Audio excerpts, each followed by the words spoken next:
2024 நாடாளுமன்ற தேர்தல் முடிவுக்கு பிறகு என்ன நடக்குதுன்னா, கலைஞர் நாணய வெளியீட்டு விழா, பாஜக தலைவர் வராங்க. அப்புறம் ஆளுநர் தேநீர் விருந்தில் கடந்த ஆண்டு புறக்கணிச்சுட்டு இந்த ஆண்டு நீங்கள் போய் கலந்துக்கிறீங்க. எல்லாருக்கும் ஒரு என்ன நடக்குது திமுகவில்னு ஒரு சந்தேகம். அங்கே ஒரு சந்தேகமும் தேவையில்லை. அதே ஆளுநர் இன்னைக்கு பேசிட்டார், கண்டிப்பாக நானும் கண்டிச்சுட்டு எல்லாரும் கண்டிச்சிட்டோம். அதில் ஒன்றும் தப்பு கிடையாது. அதாவது சொன்னோமே, கவர்மெண்ட் சார்பாக போனோம், கட்சி சார்பாக நாங்கள் யாருன்னா போனோமா? இல்லை, போன ஆண்டு ரெண்டுமே புறக்கணிச்சிங்க. போன ஆண்டு இல்லை புறக்கணித்த போது இந்த சுச்சுவேஷன் வேறு. பார்லிமெண்ட் எலெக்ஷன் முடிஞ்ச பிறகு இப்போ கூப்பிட்றாரு, போனாலும் இவர் போகிறாரு. கவர்னர் ரிட்டையர் ஆகி போகிறாருல்ல, அவருக்கு ஒரு ஃபேர்வெல் கொடுத்த மாதிரியும் போட்டோன்னு போயிடலாம். நீங்கள் அடுத்த புது தகவலை சொல்கிறீங்களே, அவர் எப்போ போகிறாரு? ஈஸ் கேஷுவல் லேபர் மாதிரி தான் சார் இருக்காரு. இப்போ அதனால போனீங்க ஃபேர்வெல் பார்ட்டி. அவருடைய இப்போ டென்யூர் முடிஞ்சு போச்சா இல்லையா? முடிஞ்சிருச்சுங்க. அப்போ அதுக்கப்புறம் இருந்தது பேர் என்ன? கேஷுவல் லேபர் தான் அர்த்தம். It's a casual labour governor. It's not full fledged governor. So இப்போ நீங்கள் தேநீர் விருந்துக்குள்ள ஃபேர்வெல் பார்ட்டிக்கு போய் அவர் ஏன் அந்த கண்ணோட்டத்தில் நீங்கள் எடுத்துக்க மாட்டேங்கிறீங்க? சந்தேகம் இருக்குல்ல.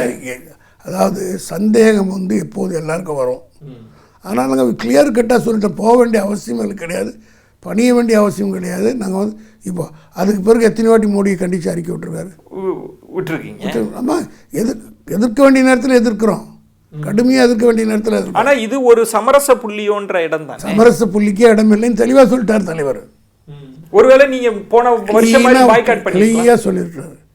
எந்த காரணத்தை கொண்டும் கலைஞர் சொன்னது தான் சரி, இனி எந்த காலத்திலும் பிஜேபியோடு தொடர்பு கிடையாதுன்னு நாங்கள் சொல்லிட்டோம்.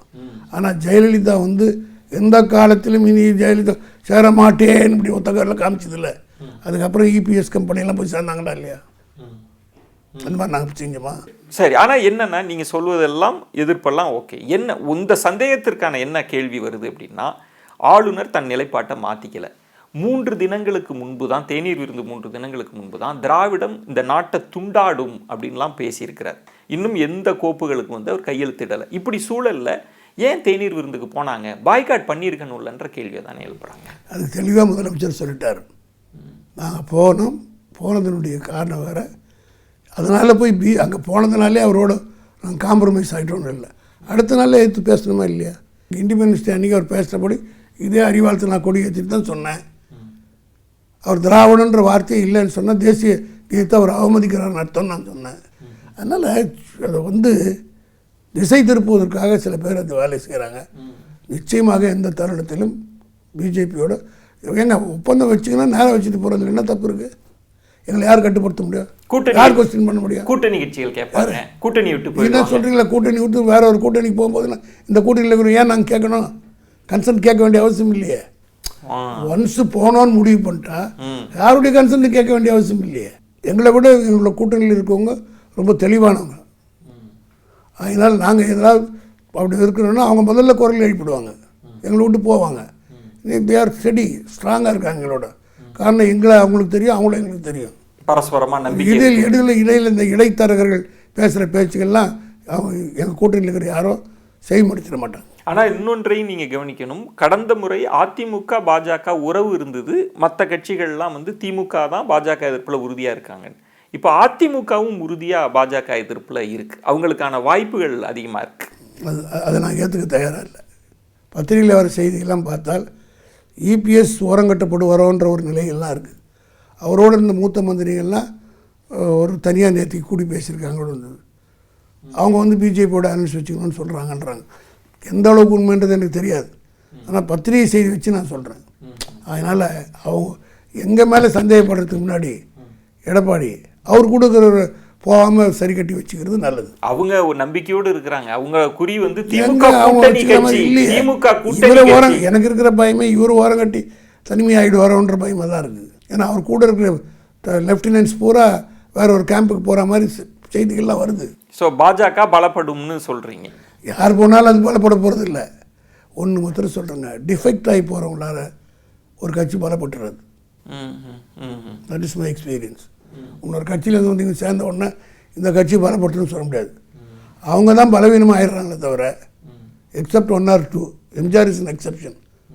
ஆனால் பாஜக எதிர்ப்பில் நாங்கள் உறுதியாக இருக்கோம், அதனால திமுக கூட்டணி கட்சிகள் எங்களை நோக்கி வருவாங்கன்றது ஒன்று. இன்னொன்று, திமுக கூட்டணி கட்சிகளை ஒரு அடிமை மாதிரி நடத்துகிறாங்க, ஒன்றுக்கும் கருத்து சொல்லாமல் அவங்களெல்லாம் அடக்கி வச்சுருக்காங்கன்ற விமர்சனத்தையும் சொல்கிறாங்க. தவறானது. எந்த ஒரு முடிவு இருந்தாலும் அவங்கள கேட்டு தான் எடுக்கிறோம். அனைத்து கட்சி நாங்கள் தளபதி நடத்தின அனைத்து கட்சி கூட்டம் மாதிரி எடப்பாடி நடத்தியிருக்காரா, ஜெயலலிதா நடத்தியிருக்காங்களா? கிடையாது. எம்ஜிஆர் கூட நடத்துனது கிடையாது. அதனால் ஒவ்வொரு முக்கிய முடிவு எடுக்கிறதா இருந்தாலும் அனைத்து கட்சி கூட்டி தான் தலைவர் முடிவு எடுக்கிறாரு. அதே மாதிரி எங்களுடைய அலையன்ஸ்குள்ளே எதனா முக்கியமான ஒன்று உடனடியாக கூட்டு முடிவு பண்ணுறாரு. வந்து இப்போ எல்லோரும் ஒரு மாதத்துக்கு எப்படி 2 முறையாவது எல்லா லீடர்களும் தலைவர் வந்து பார்க்குறாங்க.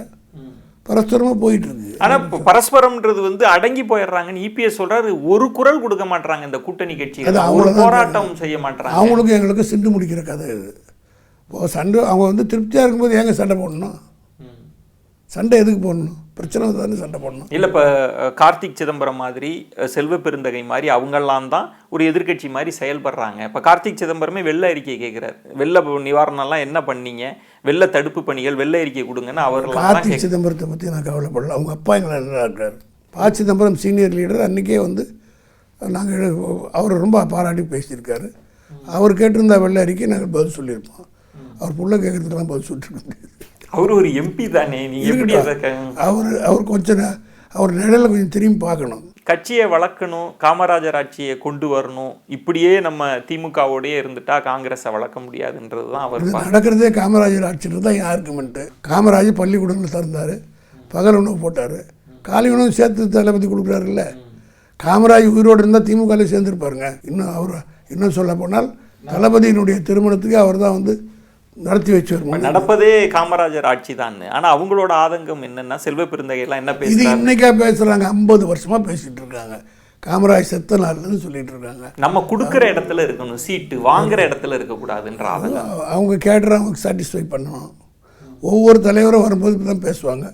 கடைசியில் கையெழுத்து போட்டுட்டு கை குளிக்கிட்டு போவாங்க. இதுதான் அரசியல் யதார்த்தம். அவங்க தட் இஸ் தேர் சர்வைவலுக்காக சில பேர் பேசுவாங்க. அது வந்து நோ மோட்டிவ்.